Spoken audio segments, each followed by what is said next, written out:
Olá, seja bem-vindo a mais um curso do EAdeptos. Então, nesse curso nós vamos abordar os arcanos menores do tarô. Então, em primeiro lugar, qual é a diferença dos arcanos menores para os arcanos maiores e como é que funciona? Onde é que está essa origem do tarô e por que eles são tão importantes quanto os arcanos maiores para você estudar, para você conhecer tanto a Cabalá judaica quanto a hermética, né? Então, para a gente conseguir entender na origem do tarô, a gente precisa entender a origem de todo esse conhecimento. Então, o tarô e o conhecimento ancestral que vem junto dele começa no Egito. Então, dentro do Livro dos Mortos, você tinha toda uma estrutura organizada de estados de consciência humana. Então, todo o planejamento que você pode fazer de qualquer ação durante a sua vida ou da sua evolução espiritual estava contido dentro desse Livro dos Mortos e dentro dessas tradições egípcias. Então, todo mundo conhece a história de Moisés, quando ele sai do Egito e traz isso para o povo judeu, na época hebreu, e transforma isso dentro da Cabalá judaica. Só que, nesse meio período, esse conhecimento também foi passado para os gregos. E dentro da Grécia, isso foi desenvolvido com o nome de Gnosis. Então, em paralelo, nós tínhamos a Cabalá judaica e a Gnosis grega. Qual é a diferença dessa estrutura, né? Por que do Egito isso parte para duas cabalas diferentes? Os judeus, eles eram monoteístas, então eles acreditavam em um Deus único e 10 sefirot, 10 esferas, que representavam estados de consciência diferentes. Ao passo que para os gregos eles acreditavam que Deus era a natureza. Então eles tinham os 10 estados de consciência diferentes representados na forma de múltiplos deuses. Então de um lado nós temos a Cabalá judaica, que é monoteísta, e do outro nós temos a Gnosis grega, que é hermetista e é politeísta.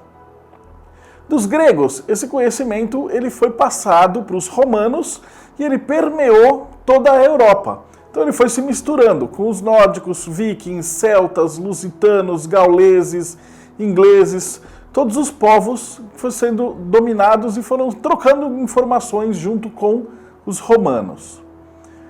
Pouquinho depois surge a Igreja Católica, como vocês conhecem, e aí eles começam a substituir esses deuses por santos da Igreja Católica. E esse conhecimento ele vai sendo completamente diluído.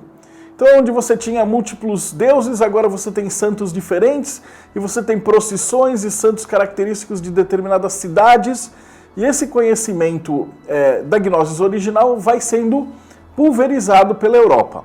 Os judeus, por outro lado, conseguem manter a tradição da Cabalá judaica fechada e isolada. Porém, eles sofrem muitas perseguições. Por volta do ano de 1360, quando a perseguição dos judeus está no seu auge, eles são obrigados a se converter ao catolicismo ou eles iam para a fogueira. E aí, para não perder todo esse conhecimento, surge a origem dentro dessas ordens iniciáticas do que seria o que nós conhecemos hoje como tarô. Então, o nome tarô, ele vem da gematria de Torá. Ele contém todo o ensinamento da Cabalá judaica, adaptado para uma Cabalá cristã hermética. Então, na Cabalá judaica, você não pode trabalhar com imagens, você trabalha apenas com as letras e apenas com os nomes de Deus. Porém, dentro da tradição greco-romana hermética, você pode associar isso aos anjos, aos santos, aos deuses, aos planetas, ao que você precisar para você ter uma compreensão maior do universo. E como tudo que está fora está dentro, você vai poder utilizar essa compreensão do universo que está fora para se conhecer intimamente, ou seja, tratar do seu autoconhecimento. Enquanto o judaísmo ele se torna uma religião e vai ficando fechado dentro dos rabinos, a Cabalá hermética, que naquele momento não tinha um nome ainda, mas ele estava mesclado dentro da arte religiosa cristã. Então você começa a encontrar as primeiras vertentes do que mais tarde seria o tarô finalizado nas capelas da Igreja Católica. Então você encontra isso na Capela Sistina, você encontra isso em Roma, Nápoles, Firenze, Florença, todas as cidades principais romanas, né, as cidades que agora são italianas, elas começam a trabalhar com essa Kabbalah cristã. E aí, o que vai acontecendo? Do Triunfe, que são os desenhos principais, surgem os 22 arcanos maiores, que a gente já explicou no curso de arcanos maiores. E da estrutura da Sefirot, ou seja, da Kabbalah judaica, você vai ter os arcanos menores. Então nós temos 10 Sefirot, que são numeradas de 1 até 10, que nós vamos ver nos próximos blocos. Esse de 1 até 10, ele vai ser subdividido nos 4 mundos da criação. Então você vai ter 4 naipes, ou 4 qualificações, multiplicado por 10 esferas. E aí você vai ter a estrutura básica do que são os arcanos menores. E aí da astrologia vem os arcanos de corte.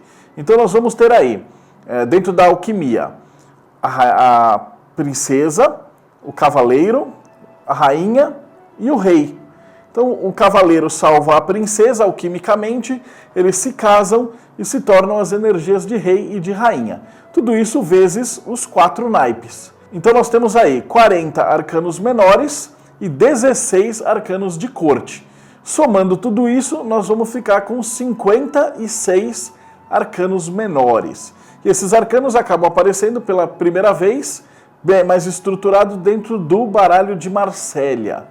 E a partir daí, ele toma a proporção que nós conhecemos na história. Originalmente, esses arcanos menores, eles não tinham desenhos, eles não tinham imagens, eles tinham apenas os símbolos.